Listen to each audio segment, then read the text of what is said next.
At the edge of West Berlin's shopping district, tucked between a flower shop and a newsstand, there stood an aging little storefront that seemed forgotten by time. A dusty watch repair shop run by a quiet, bespectacled man named Eric Voss. To locals, it was just where you went when your grandfather's clock needed a no spring or your wristwatch lost a second or two. But to Soviet intelligence, it was one of the most active drop points in Cold War Europe. And when one courier made a single mistake, one cracked Rolex, the entire operation came dangerously close to unraveling. Because sometimes, the most dangerous secrets aren't whispered in dark alleys. They're ticking away in plain sight. During the Cold War, Berlin was a divided city, and a perfect stage for espionage. East and West collided not just in back rooms and embassies, but in bookshops, cafes, train platforms, and yes, even in watch repair shops. This is the true story of a modest little business that became something else entirely, a Soviet intelligence node disguised under the ticking of tiny gears and the clinking of brass tools. A place where microfilm was slipped behind balance wheels, where false names were scribbled onto fake receipts, and where time itself became the perfect cover for treason. But the man at the center of it all, the watchmaker, wasn't a trained spy. He was just a man who kept his head down, kept to himself, and followed the instructions left for him, until one day he didn't, and the moment he opened a watch he wasn't supposed to, history changed. It started with a pattern, but no one noticed. Not the customers, not the neighbors, not even Eric Voss himself at first. The people who came into his shop weren't all locals. Some were clearly out of place. Diplomats dressed too modestly, students with untraceable accents, women who looked like tourists but never bought anything. They brought in broken watches, most of them mid-range timepieces from the East, Raketa, Vostok, occasionally Poljot. They'd mumble about water damage, ask for battery replacements, or claim the watch was losing minutes, but something was always off. The complaints didn't match the condition of the watch, the damage was subtle, and they always left in a hurry, rarely asking when the repair would be done. Eric had a drawer he called the shelf. It was where he placed watches with no urgency, the ones he fixed slowly, over weeks, but then one customer returned exactly 9 days after dropping off a piece. The man said nothing except, "I believe my watch is ready." Eric hesitated. He hadn't touched it. But before he could answer, the man tapped to the counter twice and added, "Tick, tick." That was the phrase, a signal. Eric handed over the watch. The man nodded, paid in cash, and left. Minutes later, a black Lada with diplomatic plates pulled away from the curb. That's when Eric began to understand. This wasn't about timepieces. It was about tradecraft. The shop was a dead drop disguised as a business, and he was the middleman. Watches were being used as containers. Messages were folded tightly inside battery compartments. Microfilm was wedged under movement plates. Names and dates were scratched into the backs using micro-engraving so fine it looked like dust. One woman, maybe Czech, maybe Polish, left behind a 1950s pocket watch that contained a list of NATO officers by rank and posting. Another courier used a wristwatch with a hollowed-out crown, hiding a capsule of undeveloped film no larger than a fingernail. Eric never saw the messages. That was the rule. Fix the watch if it was genuinely broken. If not, don't touch it. Let it sit until someone came for it. Sometimes they used code phrases. Other times, they'd simply ask for Herr Weiss, a name that didn't exist. That was the signal to pass the watch. No questions, no receipt, just pass it along. For years, it worked. Quietly, efficiently, predictably. And no one, not the landlord, not the police, not the West German intelligence services, suspected a thing. But tradecraft is like timekeeping. It only takes one skipped gear to throw off the whole machine. And that failure was coming, in the shape of a Rolex oyster with a crack in its crystal, and a courier who broke the rules. Eric Voss was not a traitor, at least not in the way the newspapers would later suggest. He was a man who understood precision, not politics. A man who spent his days bent over magnifiers, aligning gears smaller than fingernails, breathing life into machines that marked the passing of time. He never asked questions, not about his customers, not about the watches, and certainly not about the money that started arriving in thin envelopes slipped through the mail slot, marked only with his name and the occasional blank receipt. The KGB understood something fundamental about human nature. People like Eric didn't need to be ideologically loyal. They just needed to feel useful. And so they fed him just enough information to keep him compliant, but never enough to make him dangerous. He was told early on that the work he was doing helped preserve peace, that he was contributing to a greater balance between powers. No specifics, no names, just vague assurances and the kind of tone that discouraged further questions. Eric didn't know who picked up the watches. The same item might be dropped off by one man and retrieved by another 3 weeks later. A different face, a different nationality, a different language. Sometimes it was a teenage student, sometimes an old woman in a heavy coat. They never made eye contact, never said thank you. They just left with the watch and disappeared. The compartmentalization was surgical. The shop was a cog in a machine whose full purpose was hidden even from its operators. The information passed through it like electricity, quick, invisible, untraceable. And the beauty of it all, from the Soviet perspective, was that if the shop was ever discovered, no one piece could bring down the whole system. Even Eric, at the center of it, didn't know who he was helping, or what he was helping them do. Once, a man left behind a gold timepiece that was clearly a fake. It didn't tick. It didn't open.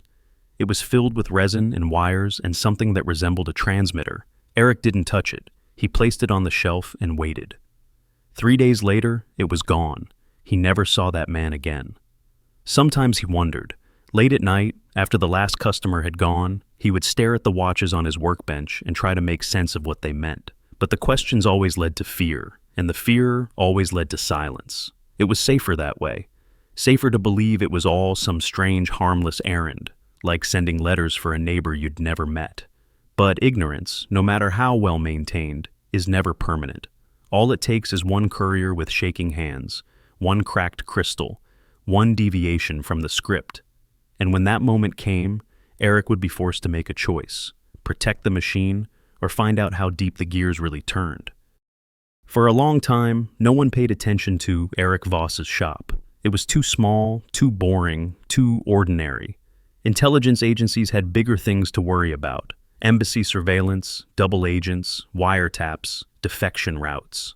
A broken-down watch shop didn't fit the profile of an enemy asset, but in intelligence work, patterns always emerge. And in 1978, the first whisper reached the desks of West German counterintelligence. A debriefing transcript from a Czech defector included a curious phrase: "The Berliner ticks for Moscow." At first, the line was dismissed as metaphor, Cold War poeticism. But then it showed up again.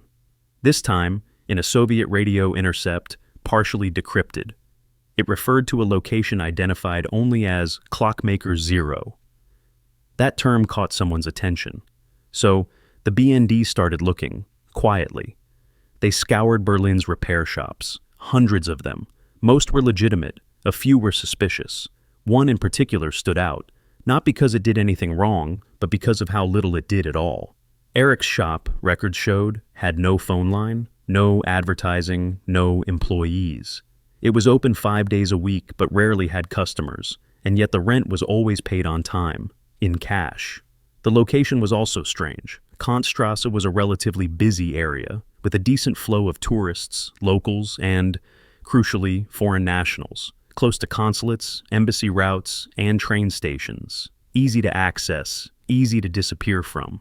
So, the BND began surveillance, not overt, just a man in a coat reading a newspaper on a bench across the street, a parked car with 2 mechanics pretending to fix the wiring, a woman with a stroller who never actually had a child.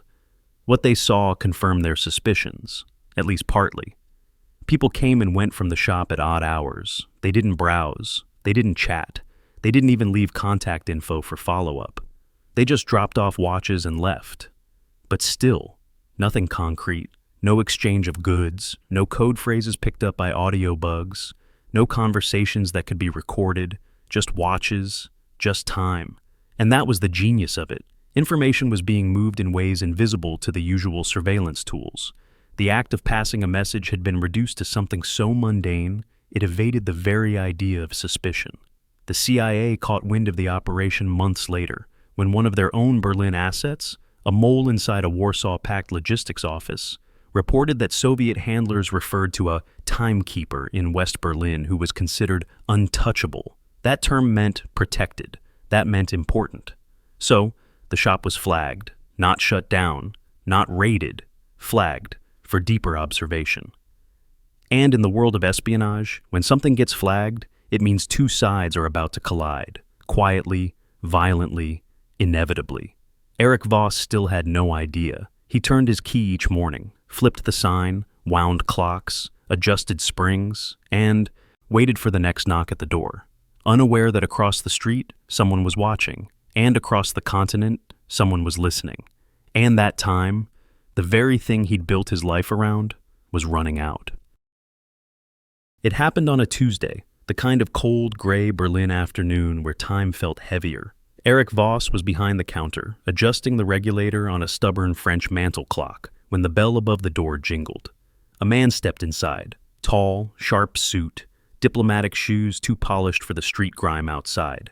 He looked like someone who didn't belong in a shop like this. He was holding a Rolex Oyster, the kind of watch Eric almost never saw, not because they didn't exist in Berlin, but because people who owned real Rolexes didn't come to dusty, single-room repair shops for service. The man set the watch down on the glass counter with care. His voice was flat, practiced. "It's losing time. About 15 seconds a day." Eric nodded, reached for the watch, and felt the first prick of suspicion. It was heavy, unusually so. And when he examined the backplate, he noticed a faint, almost invisible line running along the edge. Not standard, not factory. A seal had been broken and re-welded, badly. Still, he said nothing. He took the watch and scribbled the usual nonsense on a blank claim tag. Name, Jürgen. No last name. The man didn't offer one. "How long?" the man asked Gideon. Eric replied with the same line he always used. "It'll be ready when time says so." The man hesitated. That was supposed to be his line. In the tradecraft used around the shop, there were code phrases to confirm identities.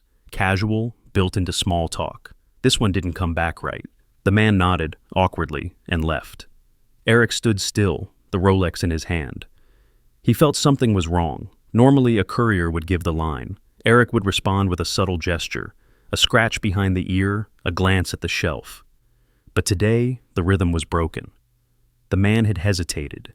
He'd said the wrong words. It was too precise, but also too nervous. And the Rolex. It wasn't losing time. Eric opened the back, slowly, carefully, violating every rule he'd silently lived by for over a decade. Inside, under the rotor, nestled behind a false plate, was a folded square of black plastic. Microfilm, curled like a comma, barely visible. Eric's breath caught in his chest. It was the first time he'd ever seen what passed through his hands. Pages of something. He couldn't make out the text, but he recognized a map, an official seal, typed numbers, and a red stamp in Cyrillic. He put it back, resealed the casing, rewound the mechanism to make the timing seem natural. That night, Eric didn't sleep. Because here's the thing, he hadn't just opened a watch. He had broken a contract. Not written, not spoken, but enforced by something far colder than law. In the Soviet system, mistakes were punishable. Curiosity was fatal. And Eric knew that if the courier realized what he'd done, or worse, if someone else did, he wouldn't live long enough to open another watch. He considered disappearing. He considered burning the shop down. He considered walking into a West German police station and handing over the microfilm. But he did none of those things. He came back the next morning, turned the sign to open, and waited. Because that's what Eric Voss had always done. Wait, watch, and fix what was broken, until the day it couldn't be fixed anymore. For the first time in 12 years, Eric Voss left his shop early. He didn't switch off the lights. He didn't lock the door. He just walked out into the cold Berlin night and kept walking. No destination, no umbrella, just questions pounding louder than the rain against his coat. What was in that microfilm? Who had handled it before him? And, more haunting, how many times had he passed along messages just like it, never knowing what they contained? He'd always told himself it was harmless. He was a middleman, a clocksmith, a caretaker of routine. He didn't spy. He didn't sabotage. He just handed over watches, tightened screws, kept his mouth shut. But now, with the contents of that Rolex burned into his memory, the stamps, the coordinates, the map lines, He couldn't pretend anymore. Something about that document had screamed military. Maybe a base, maybe a schedule, maybe names. And that courier, he was new, wrong, shaky hands, broken code, bad timing, no discipline, not like the others. That meant the network was changing, getting sloppy, or scared. Eric stood at the edge of the canal, soaked, staring at his reflection in the black water. Could he go to the police? He could walk into the BND field office. It was less than 2 blocks from his apartment. He could tell them everything. The drop patterns, the code phrases, the drawers, the shelf. But he knew better. He remembered what happened to the butcher in Prenzlauer Berg, the one who had tipped off West German agents about a suspected courier in 1972. They found him in his shop 3 weeks later, face down in the freezer, throat slit clean as a wristwatch spring. He remembered how the KGB operated. They didn't threaten, they erased. And what would happen to him if he didn't report it? What if the courier knew the watch had been tampered with? What if the Soviets had a second watcher in place? Someone who saw Eric crack open the back plate? What if the whole exchange had been a test? He ran the possibilities in his head like clockwork diagrams. Report it. Risk death. Say nothing. Risk exposure. Play dumb. Risk both. There was no safe move, only less dangerous ones. That night, Eric returned to the shop, turned off the lights, and removed the Rolex from the drawer. He cleaned the glass again, this time unnecessarily, and rewound the mainspring. Then he wrapped it in a brown paper sleeve and placed it carefully in the ready bin. Not on the shelf, but right on the counter, in plain view. He would give it back. He would follow the routine, one last time, and after that, he didn't know. Because when you've spent your whole life fixing broken things, what do you do when the break is inside you? Eric Voss didn't notice when the man disappeared. The Rolex was picked up 2 days after it was dropped off, by a different courier. Younger, smiling too much. He didn't say the code phrase, but he tapped the counter 3 times, took the watch without hesitation, and left without a word. It was clean. It was deliberate. It was routine. And then it was over. What Eric didn't know, what no one on the Soviet side yet realized, was that the original courier, the nervous one, never made it back to the other side of Berlin. Hours after he left the shop, he was stopped by West German plainclothes officers on the pretense of a minor identity check. His papers were forged, just enough to buy the police a few hours of quiet detention. And in those hours, the courier broke. Not completely, not names, not mission specifics, but he gave them something else, structure. He talked, vaguely, about drop points, about businesses being used as fronts, about messages passed through repair shops and flower stands. He mentioned code phrases, repeated instructions, and one phrase that stuck out in the transcript like a cracked crystal. The clocks are how they move the paper. That was enough. The BND escalated. They ran search patterns across every known watch repair shop in Berlin. They looked for high volume with low traffic, for unexplained cash income, for inconsistencies in tax filings. And one shop, the same one they'd flagged months earlier, surfaced again. The quiet little storefront on Kantstrasse. No phone, no assistant, no records of actual repair part orders for over a year. The shop had slipped through the cracks by being too perfect. So, a new file was opened. Eric Voss was given a code designation, Gemini 4. A 2-man surveillance team was assigned. They parked in an unmarked van 3 doors down, disguised as utility workers. They set up optical surveillance in the attic window across the street. Each visitor was photographed. Every plate number was logged. No direct moves were made. The plan wasn't to arrest. It was to observe, let the pipeline run, let the fish swim, and then cut the net all at once. What they discovered only deepened the mystery. The shop didn't just serve Soviets, it served intermediaries, Hungarians, Czechs, Romanians, even the occasional Americans suspected of double agency. The traffic pattern made no sense at first. No single courier returned twice. No one stayed longer than 2 minutes. Most didn't even speak to Eric. It was a perfectly compartmentalized system. No one agent knew more than a single part of the puzzle. But West German intelligence wasn't trying to solve the puzzle in one move. They were building pressure, quietly, slowly, like winding a watch until the spring threatened to snap. Inside his shop, Eric noticed little changes. A new man bought coffee at the stand across the street every morning. A car idled longer than usual at the curb. He told himself it was nothing. Coincidence. Berlin was full of watchers. You didn't have to be a spy to feel watched. But somewhere in the back of his mind, a gear began to slip. The network was fraying. The lines were being traced. And no one, not the KGB, not the BND, not Eric himself, could predict which part would collapse first. Only that it would. Soon. By January of 1980, the shop on Kantstrasse had a full cast watching it. The BND had the storefront covered with a team of 4. The CIA, brought in through liaison channels, added 2 more, specialists in Soviet dead drop patterns. They operated out of an apartment above a bookstore across the street, pretending to be American students studying post-war European architecture. Every visitor was photographed, logged, profiled. After 2 weeks, a rhythm emerged. It wasn't just the frequency, it was the choreography. Customers who never touched the displays, watches that weren't broken.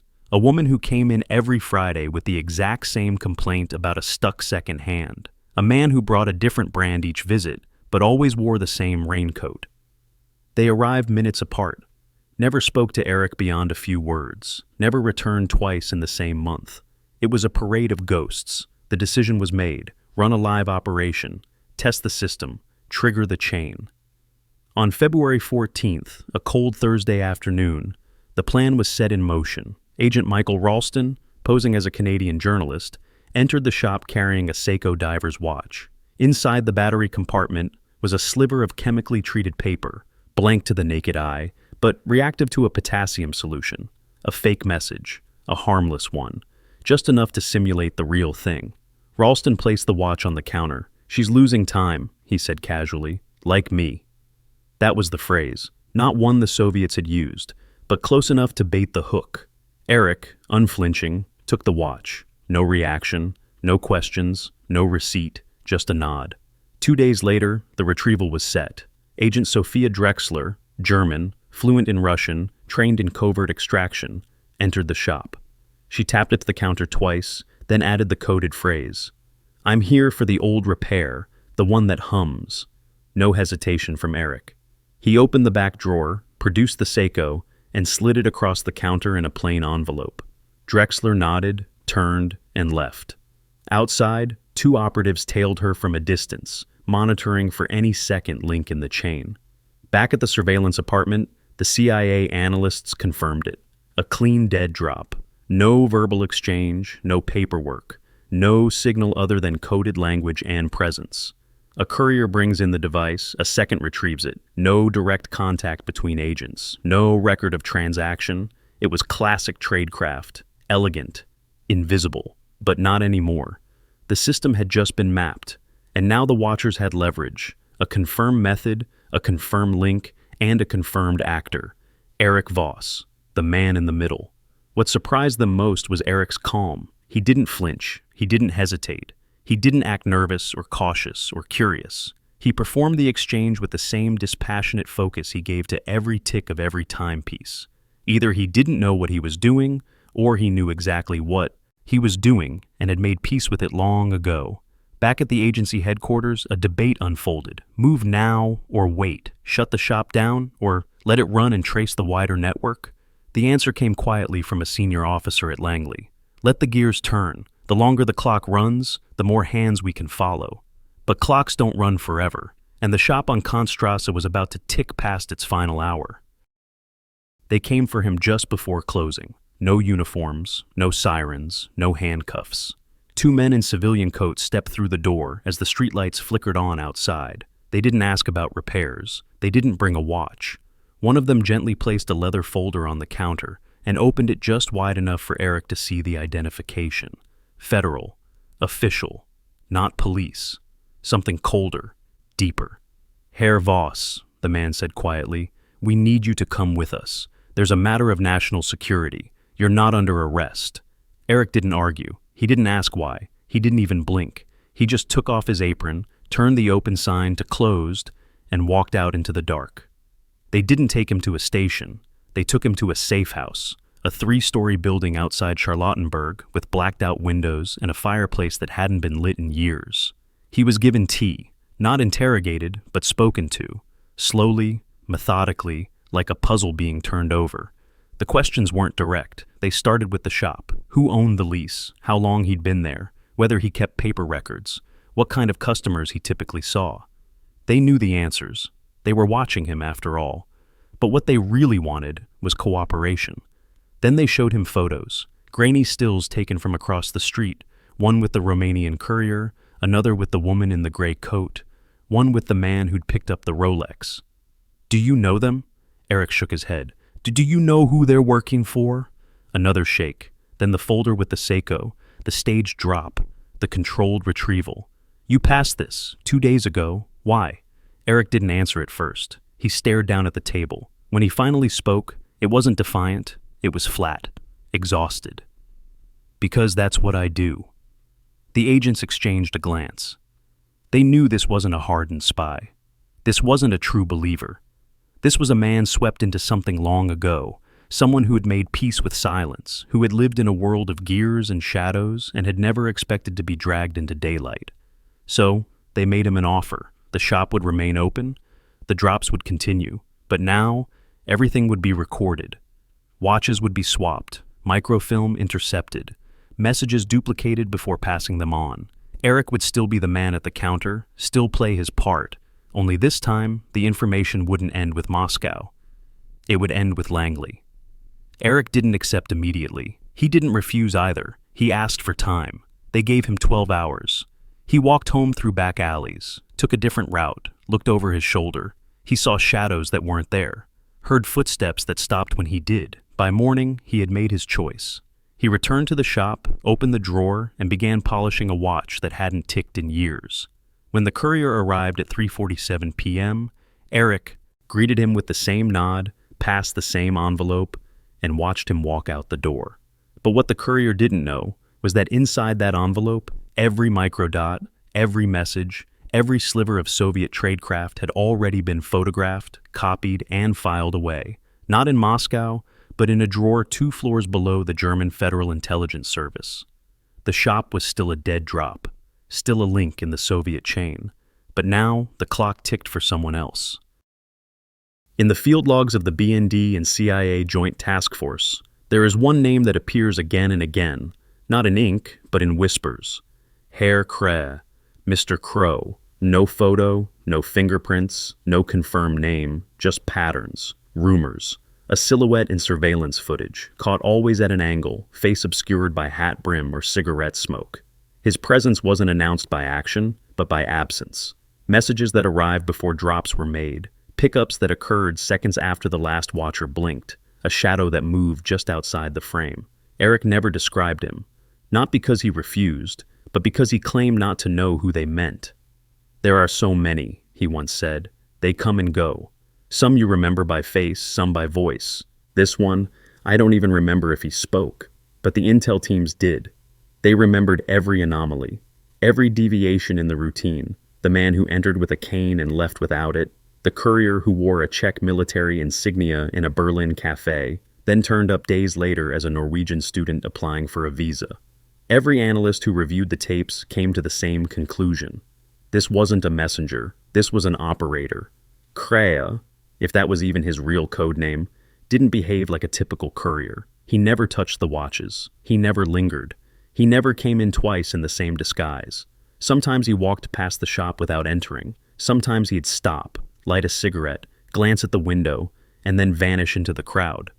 There were reports that he once made a dead drop in the watch shop's garbage bin, folding a sheet of coated paper into the lining of a cigarette box, placing it between 2 used rags as Eric swept the floor.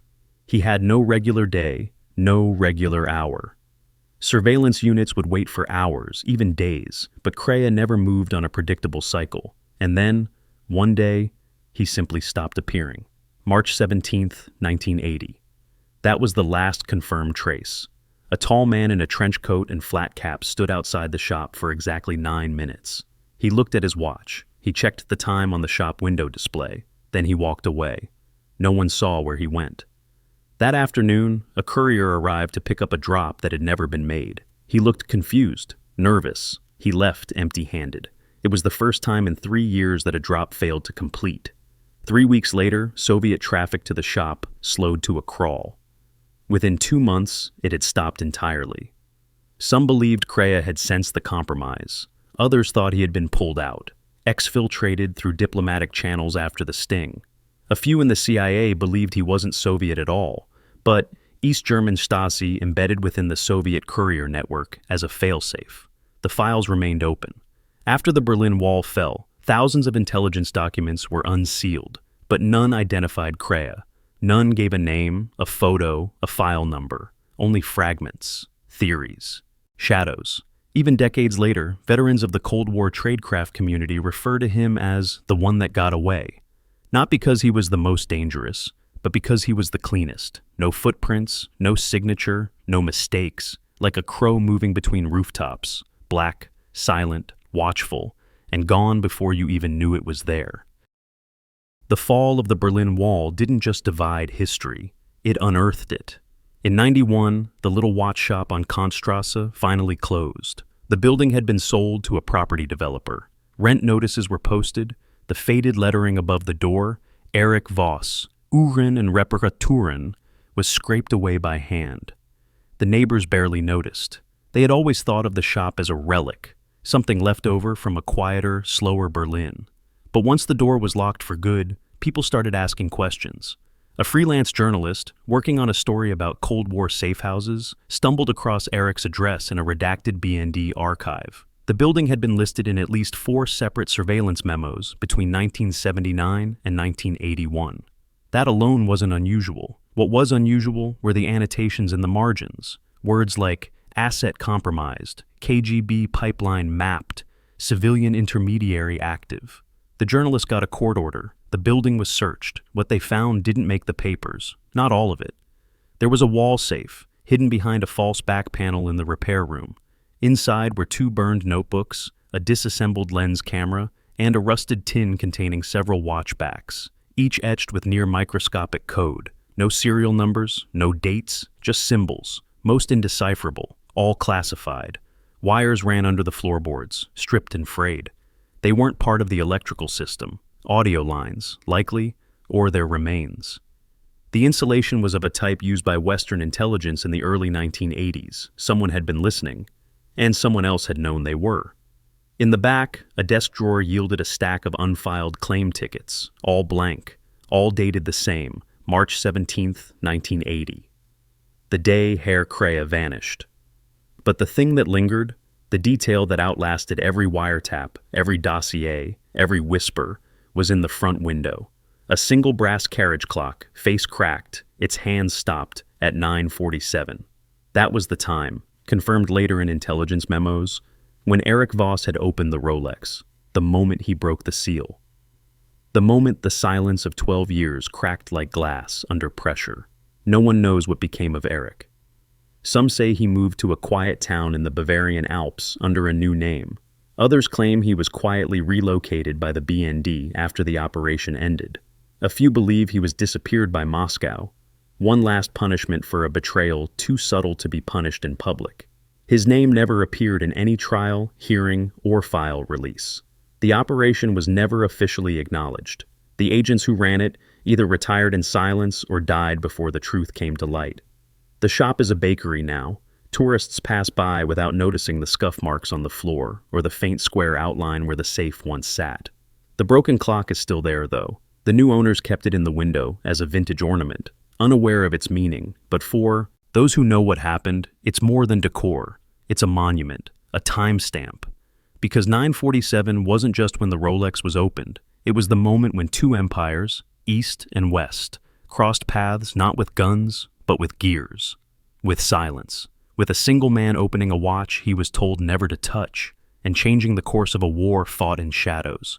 The Cold War didn't end in gunfire. Sometimes it ended in ticking. And sometimes the loudest thing in history is a clock that stops. If this story made you look twice at the quiet places in your own city, the tailor's shop, the newsstand, the watch repair store, then you've already seen how espionage hides in plain sight.